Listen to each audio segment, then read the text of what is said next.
जरा इमेजिन करें कि आप सुबह उठें और आपको ये ब्रेकिंग न्यूज मिले कि रशिया ईस्टर्न यूरोप के अंदर तक घुस चुका है। उसके जंगी जहाज और टैंक्स यूरोपियन शहरों पर बमबारी कर रहे हैं, जबकि आर्कटिक और ब्लैक सी में खड़ी नेवी शिप्स धड़ाधड़ मिसाइल्स दाग रही हैं। हर कोई समझ रहा था कि Ukraine will be the and, but what if it was just the beginning. Russian army NATO को तोड़ते हुए वेस्टर्न यूरोप के बॉर्डर तक पहुंच चुकी है। ये कोई फर्जी कहानी नहीं है, बल्कि ये वो एग्जैक्ट प्लान है जिस पर व्लादिमीर पुतिन पिछले कई सालों से काम कर रहे हैं। यूक्रेन तो सिर्फ पहला स्टेप था। असल सवाल तो ये है कि रशिया की असल स्ट्रेटेजी क्या है और यूक्रेन के बाद रशिया करने क्या वाला है। पुतिन की लिस्ट में अगला टारगेट कौन है? इन सवालों के जवाब देने से पहले आप लोगों से एक बार फिर रिक्वेस्ट है कि चैनल को सब्सक्राइब कर लें, ताकि नई आने वाली वीडियोस की नोटिफिकेशंस आपको मिलती रहें और हमारी वीडियोस की रीच भी बढ़ती रहे। अप्रैल 2025 आ चुका है। यूक्रेन वॉर को 4 साल हो चुके हैं और अभी तक इसके खात्मे के कोई साइंस नजर नहीं आ रहे। कुछ रिपोर्ट्स के मुताबिक पुतिन इस वॉर को 2026 तक खींचना चाहते हैं, ताकि यूक्रेन की गवर्नमेंट को खत्म करके उस पर से वेस्टर्न इन्फ्लुएंस खत्म कर सकें। रशिया ने अभी तक अमेरिका की सारी सीज फायर ऑफर्स को कंडीशनली रिजेक्ट कर दिया है। इसकी वजह यह है कि पुतिन यूक्रेन को रशिया और नेटो के बीच एक प्रोटेक्टिव बैरियर के तौर पर देखते हैं। उनका मानना है कि यूक्रेन अगर नेटो में शामिल होता है तो वो रशिया के लिए एक बहुत बड़ा खतरा बन जाएगा। इसीलिए पुतिन इस वॉर को लंबा करना चाहते हैं, ताकि वो यूक्रेन और नेटो को पॉलिटिकली, मिलिटरीली और फाइनेंशियली बहुत कमजोर कर दें। And Ukraine is just the beginning. Putin के एम्बिशन सिर्फ इस वॉर तक महदूद नहीं है, बल्कि बैकग्राउंड में तो बहुत बड़े प्लान्स तैयार हो रहे हैं। रूस का अल्टीमेट गोल ये है कि वो अपने सोवियत दौर की ताकत को दोबारा हासिल करे, और इस मकसद को पूरा करने के लिए वो ईस्टर्न यूरोप पर कंट्रोल हासिल करना चाहता है, एनर्जी रूट्स को सिक्योर करना चाहता है, स्ट्रेटेजिक बफर जोन्स बनाना चाहता है और आर्कटिक और सेंट्रल एशिया में अपनी मिलिट्री प्रेजेंस बढ़ाना चाहता है। लेकिन सवाल यह है कि पुतिन इतने बड़े प्लान को कैसे अचीव करेंगे और उनका अगला टारगेट कौन सा कंट्री हो सकता है। आज की वीडियो में हम पुतिन की सीक्रेट जियोपॉलिटिकल स्ट्रेटजी को समझते हैं और ये जानने की कोशिश करते हैं कि रूस इस वक्त कौन सी सीक्रेट चालें चलने की प्लानिंग कर रहा है। यूक्रेन के बाद रशिया का सबसे पहला टारगेट मोल्डोवा हो सकता है। ये एक छोटा सा मुल्क है जो यूक्रेन के साउथ वेस्ट में है। मोल्डोवा स्ट्रेटेजिकली बहुत इंपॉर्टेंट है, क्योंकि इसका बॉर्डर रोमानिया के साथ है, जो कि एक नेटो कंट्री है, और इस तरह यहाँ से रूस ईस्टर्न यूरोप के अंदर तक पहुंच सकता है। मोल्डोवा एक कमजोर, पॉलिटिकली डिवाइडेड और अनडिफेंडेड मुल्क है। यहाँ पर एक डिस्प्यूटेड एरिया ट्रांसनिस्ट्रिया भी है, जहाँ पर 1990 से रशियन फौजी मौजूद हैं। रशिया इन फौजियों को यूज करके आसानी से मोल्डोवा पर कब्जा कर सकता है और यूक्रेन तक जाने वाले सारे वेस्टर्न सप्लाई रूट्स को भी काट सकता है। अगर मोल्डोवा पर कब्जा होता है तो यूक्रेन तीनों तरफ से घिर जाएगा और इस रीजन में नेटो की पोजीशन बहुत वीक हो जाएगी। इसी तरह नॉर्दर्न साइड पर एस्टोनिया, लाटविया और लिथुआनिया जैसे छोटे छोटे नेटो कंट्रीज हैं, जिनके रशिया के साथ डायरेक्ट बॉर्डर्स हैं, और ये कंट्रीज रशिया का नेक्स्ट टारगेट भी हो सकते हैं। अब क्योंकि ये बाल्टिक कंट्रीज 2004 में रशिया से बचने के लिए नेटो में शामिल हुए थे, मगर इनका छोटा साइज, रूस के इतना करीब होना और कमजोर आर्मी इन्हें बहुत खतरे में डाल देता है। खास तौर पर एस्टोनिया और लाटविया ज्यादा डेंजर में है, क्योंकि यहाँ पर अच्छे खासे रशियन लोग रहते हैं। यहाँ की 25% आबादी रशियन बोलती है और इनके रशिया के साथ कल्चरल रिलेशंस भी हैं। पुतिन इन रशियन बोलने वालों की हिफाजत का बहाना बनाकर यहाँ पर मिलिट्री एक्शन ले सकते हैं, जैसे उसने यूक्रेन में किया था। अगर रशिया इनमें से किसी भी कंट्री पर अटैक करता है तो ये नेटो के सबसे इंपॉर्टेंट रूल आर्टिकल 5 का टेस्ट होगा, जिसके मुताबिक किसी एक नेटो कंट्री पर अटैक सारे मेंबर कंट्रीज पर अटैक समझा जाता है। लेकिन इस दफा नेटो का रिस्पांस गारंटीड नहीं है, क्योंकि नेटो कंट्रीज अब बहुत डिवाइडेड हैं। खास तौर पर जब से डोनाल्ड ट्रंप ने नेटो और यूरोपियन कंट्रीज को क्रिटिसाइज किया है, तो अगर नेटो टाइमली रिस्पॉन्ड नहीं करता तो इसकी क्रेडिबिलिटी खत्म हो जाएगी। नेटो कंट्रीज का नेटो पर से भरोसा उठ जाएगा and this would be the end of NATO as we know it. और पुतिन के लिए इस तरह नेटो को तोड़ना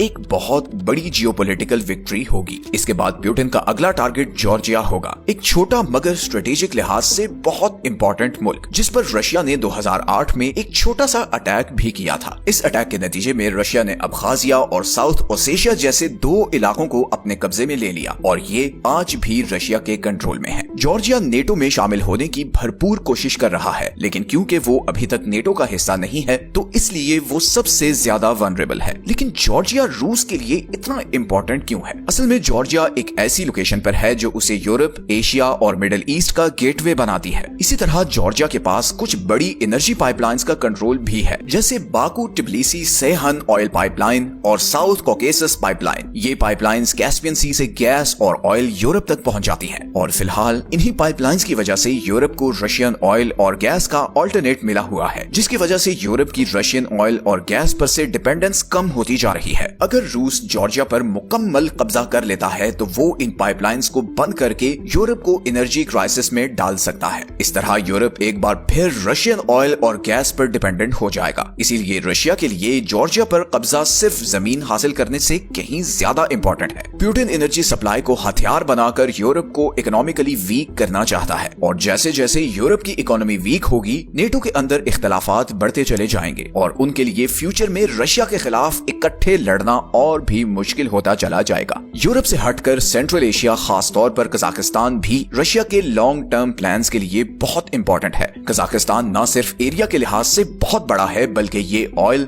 गैस, यूरेनियम और रेयर अर्थ मिनरल्स जैसे नेचुरल रिसोर्सेज से भी माला माल है और इसके अलावा इसका रूस के साथ एक लंबा बॉर्डर भी है। तारीखी तौर पर कजाकिस्तान रशिया के करीबी दोस्तों में से एक रहा है, लेकिन अभी पिछले कुछ अरसे में कजाकिस्तान रशिया से दूर होता जा रहा है और कुछ नए कंट्रीज के साथ पार्टनरशिप्स कर रहा है। फॉर एग्जांपल, उसने चीन के साथ बेल्ट एंड रोड इनिशिएटिव के जरिए अपने रिलेशंस को काफी मजबूत कर लिया है। इसी इनिशिएटिव का एक की प्रोजेक्ट खॉर्गोस गेटवे है, जो चीन और यूरोप का ट्रेड कजाकिस्तान के जरिए आपस में कनेक्ट करता है। चाइना ने कजाकिस्तान में रोड, रेलवे और पाइपलाइंस में अरबों डॉलर्स की इन्वेस्टमेंट की है, जिससे इस रीजन में चाइना का इन्फ्लुएंस बढ़ रहा है और कजाकिस्तान की रशिया पर से डिपेंडेंस कम होती जा रही है। तुर्की भी अब कजाकिस्तान के साथ रिलेशंस बना रहा है, स्पेशली मिलिट्री डील्स और कल्चरल टाइज के जरिए। कजाकिस्तान ने तुर्की से जदीद हथियार भी खरीदना शुरू किए हैं, जिनमें बैरक्टर TB2 जैसे पावरफुल ड्रोन्स भी शामिल हैं। दूसरी तरफ अमेरिका और यूरोपियन कंट्रीज भी कजाकिस्तान में अपना इन्फ्लुएंस बढ़ा रहे हैं। अमेरिकन कंपनीज जैसे कि शेफ्रॉन और एक्सॉन मोबिल ने भी कजाकिस्तान के बड़े ऑयल रिजर्व्स, टेंगिस और कशागन में अरबों डॉलर्स की इन्वेस्टमेंट की है और इसकी वजह से सेंट्रल एशिया के एनर्जी रिसोर्सेज पर से रशियन इन्फ्लुएंस कम होता जा रहा है। इसके अलावा कजाकिस्तान ने अमेरिका और नेटो के साथ जॉइंट मिलिट्री एक्सरसाइजेज भी शुरू कर दी हैं, जिससे ये पता चलता है कि कजाकिस्तान रूस के अलावा भी अपनी सिक्योरिटी का बंदोबस्त कर रहा है और ये सारी सिचुएशन पुतिन के लिए बहुत कंसर्निंग है, क्योंकि उनके नजदीक कजाकिस्तान अब भरोसे के काबिल नहीं रहा। रशिया कजाकिस्तान को अपने कंट्रोल में रखने के लिए डिप्लोमेसी, इकोनॉमिक प्रेशर या फिर मिलिट्री इंटरवेंशन का भी इस्तेमाल कर सकता है, क्योंकि कजाकिस्तान के नेचुरल रिसोर्सेज और ट्रेड रूट्स को कंट्रोल करके ही वो वर्ल्ड पॉलिटिक्स को डोमिनेट कर सकता है। इसी तरह टॉप नॉर्थ में भी एक और मैदान जंग उभर रहा है और वो है आर्कटिक। इस वक्त नॉर्थ पोल में क्लाइमेटिक चेंज की वजह से बर्फ तेजी से पिघल रही है, जिससे नए समुद्री रास्ते खुल रहे हैं। ये नए रास्ते न सिर्फ वर्ल्ड ट्रेड का नक्शा बदल सकते हैं, बल्कि समुद्री सफर को भी बहुत छोटा बना सकते हैं। फॉर एग्जाम्पल, आज जापान से वेस्टर्न यूरोप जाने वाली शिप स्विस कनाल के जरिए 13,000 मील का लंबा सफर करती है, मगर आर्कटिक की बर्फ पिघलने के बाद यही शिप नॉर्थ वेस्ट पैसेज और बेरिंग स्ट्रेट के जरिए वेस्टर्न यूरोप तक जा सकेगी और ये नया रूट स्विस कनाल वाले रूट के मुकाबले में 6,000 मील छोटा है, जिससे वक्त और शिपिंग कॉस्ट दोनों बचेंगे। रशिया इन नए समुद्री रास्तों की अहमियत को अच्छी तरह समझता है और इसीलिए पुतिन आर्कटिक में तेजी से अपने मंसूबे आगे बढ़ा रहे हैं। रशिया पहले ही आर्कटिक की आधी कोस्ट लाइन कंट्रोल करता है और वहां 50 से ज्यादा फौजी अड्डे बना चुका है। इसके अलावा उसके पास 40 से ज्यादा आइस ब्रेकर शिप्स भी हैं, जबकि अमेरिका के पास सिर्फ 2 आइस ब्रेकर्स हैं। अच्छा, अब रूस की ताकत सिर्फ आइस ब्रेकर्स तक लिमिटेड नहीं है, बल्कि उसने आर्कटिक में advanced radar systems, missile defence installations और इवन न्यूक्लियर सबमरीन्स भी डिप्लॉय की हुई हैं, जो हर वक्त आर्कटिक की बर्फ के नीचे गश्त कर रही होती हैं। इसके साथ साथ रूस आर्कटिक की समुद्री तह में मौजूद नेचुरल रिसोर्सेज को भी एक्सप्लॉइट करने की कोशिश कर रहा है। यहाँ पर बिलियंस ऑफ बैरल के हिसाब से ऑयल और नेचुरल गैस और इवन रेयर अर्थ मिनरल्स के भी बड़े रिजर्व्स हैं, जो मॉडर्न टेक्नोलॉजी के लिए बहुत ज्यादा इंपॉर्टेंट है। रशिया की इसी एग्रेसिव आर्कटिक स्ट्रेटेजी के जवाब में प्रेसिडेंट डोनाल्ड ट्रंप ने अभी रिसेंटली आर्कटिक में अमेरिकी प्रेजेंस बढ़ाने का ऐलान किया है। इसके लिए उन्होंने तकरीबन 40 नए आइस आइस ब्रेकर्स बनाने का ऑर्डर दिया है। लेकिन अमेरिका के लिए एक बड़ा चैलेंज ये है कि वो आर्कटिक के इंफ्रास्ट्रक्चर और शिप बिल्डिंग में रशिया से काफी पीछे रह गया है। आइस ब्रेकर्स को बनाना बहुत मुश्किल, महंगा और टाइम टेकिंग काम है। अगर अमेरिका फौरन ये आइस ब्रेकर्स बनाने पर काम शुरू कर भी दे, तब भी उसे रूस जितने आइस ब्रेकर्स बनाते बनाते कई साल लग जाएंगे। पुतिन आर्कटिक का कंट्रोल सिर्फ रिसोर्सेज की वजह से नहीं चाहते, बल्कि इसके जरिए वो पूरी दुनिया के ट्रेड और शिपिंग रूट्स को कंट्रोल करना चाहते हैं। अगर नेटो कमजोर हुआ या टूट गया तो रूस को आर्कटिक का मुकम्मल कंट्रोल लेने से कोई नहीं रोक सकेगा और इससे मॉस्को आने वाले वक्तों में ग्लोबल इकोनॉमी का एक बड़ा प्लेयर बन जाएगा। फौजी ताकत बढ़ाने के अलावा रशिया खामोशी से कुछ ऐसे मंसूबों पर भी काम कर रहा है जिससे उसकी इकोनॉमी आने वाले कई सालों में मजबूत रह सकती है। इन्हीं प्लान्स में से एक है लिथियम पर फोकस। रशिया 2030 तक लिथियम की मैस स्केल प्रोडक्शन करना चाहता है। उसका एम है कि हर साल कम से कम 60,000 metric tonne lithium carbonate produce हो। ये प्लान बहुत इंपॉर्टेंट है क्योंकि लिथियम इलेक्ट्रिक गाड़ियों, सोलर बैटरीज और ग्रीन एनर्जी सॉल्यूशंस के लिए बहुत इंपॉर्टेंट है और आने वाले टाइम में पूरी दुनिया को इसकी बहुत जरूरत पड़ने वाली है। इस वक्त रशिया के पास तकरीबन 10 लाख टन लिथियम के रिजर्व्स मौजूद हैं, जिनमें से ज्यादातर साइबेरिया और दूसरे दूर दराज इलाकों में पाए जाते हैं। पुतिन इन लिथियम रिजर्व्स का फायदा उठाकर रूस की इकोनॉमी को ऑयल और गैस एक्सपोर्ट्स की डिपेंडेंसी से निकालना चाहते हैं, क्योंकि यूक्रेन वॉर में वेस्टर्न कंट्रीज ने इस एक्सपोर्ट पर बहुत सैंक्शंस लगाई हैं। अगर रूस इस लिथियम प्रोजेक्ट में कामयाब हो जाता है तो उसे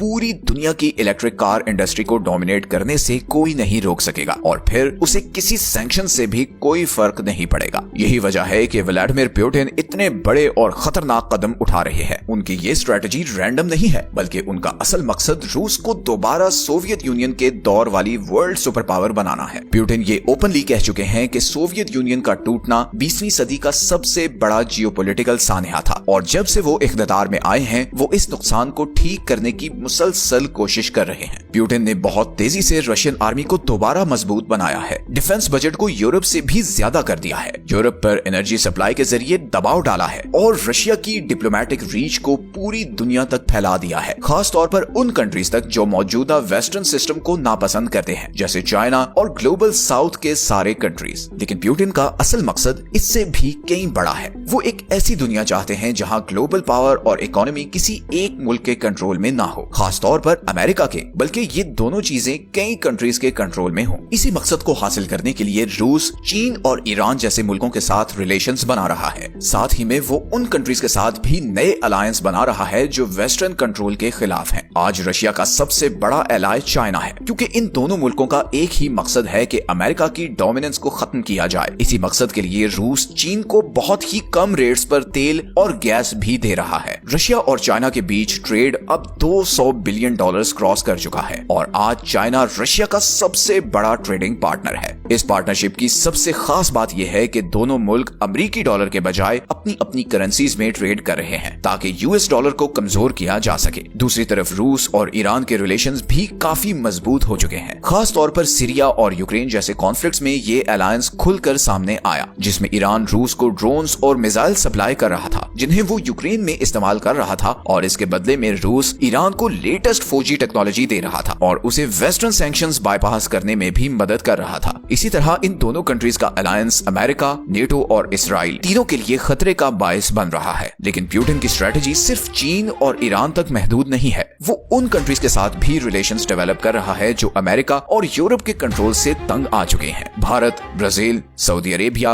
और साउथ अफ्रीका जैसे कंट्रीज जो ब्रिक्स अलायंस के मेंबर हैं, वो अब रशिया के करीब होते जा रहे हैं। ब्रिक्स कंट्रीज इस वक्त तकरीबन दुनिया की आधी आबादी और वर्ल्ड इकोनॉमी का 30% रिप्रेजेंट करते हैं। ये अलायंस वेस्टर्न फाइनेंशियल और पॉलिटिकल इंस्टीट्यूशंस के मुकाबले में एक पावरफुल ऑल्टरनेटिव बनकर उभर रहा है। लेकिन यहाँ पर सबसे इम्पोर्टेंट सवाल ये है कि क्या पुतिन अपने इन तमाम प्लान्स में कामयाब हो सकेंगे और क्या नेटो रशिया को आगे बढ़ने से रोक पाएगा। इस वक्त नेटो अपनी तारीख के सबसे बड़े चैलेंज से गुजर रहा है। ये अलायंस जो कभी इंतहाई मजबूत और नाकाबिले शिकस्त लगता था, आज इसमें अंदरूनी इख्तलाफात बड़े क्लियर नजर आ रहे हैं। डोनाल्ड ट्रंप ने नेटो पर सवाल उठाकर पहले ही नेटो के फ्यूचर पर एक क्वेश्चन मार्क लगा दिया है। दूसरी तरफ यूरोप रूस की तेजी से बढ़ती हुई फौजी ताकत का मुकाबला करने में भी मुश्किलात का शिकार है। अगर नेटो आपस में यूनाइटेड ना रहा तो पुतिन के प्लान्स वक्त से पहले हकीकत बन सकते हैं। आज दुनिया एक टर्निंग पॉइंट पर है। आने वाले बरसों में जो फैसले किए जाएंगे